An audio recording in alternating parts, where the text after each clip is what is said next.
بسم الله الرحمن الرحيم ولله ملك السماوات والأرض والله على كل شيء قدير إن في خلق السماوات والأرض واختلاف الليل والنهار لآيات لأولي الألباب الذين يذكرون الله قياما وقعودا وعلى جنوبهم ويتفكرون في خلق السماوات والأرض ربنا ما خلقت هذا باطلا سبحانك فقنا عذاب النار ربنا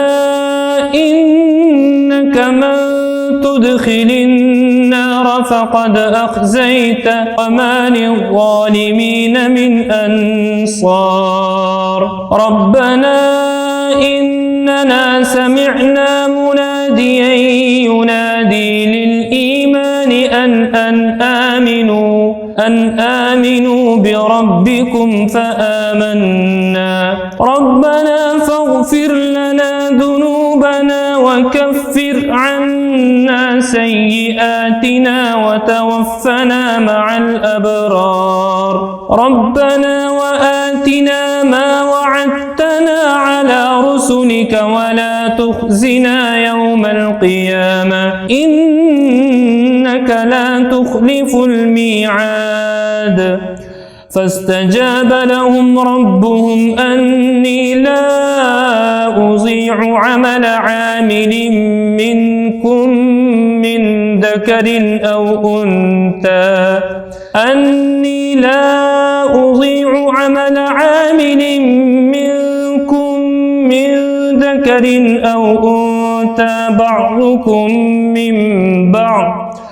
فالذين هاجروا وأخرجوا من ديارهم وأوذوا في سبيلي وقاتلوا وقتلوا لأكفرن عنهم سيئاتهم ولأدخلنهم جنات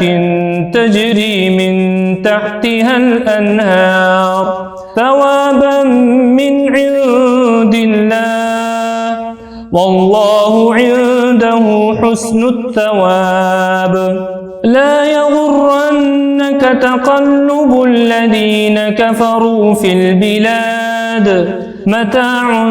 قليل ثم مأواهم جهنم وبئس المهاد لكن الذين اتقوا ربهم لهم جنات تجري من تحتها الأنهار خالدين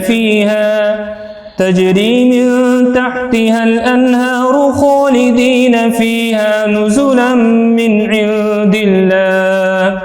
وما عند الله خير للأبرار وإن من أهل الكتاب لمن يؤمن بالله وما أنزل إليكم وما أنزل إليهم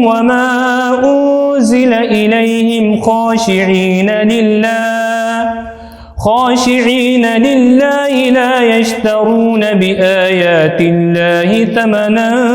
قليلا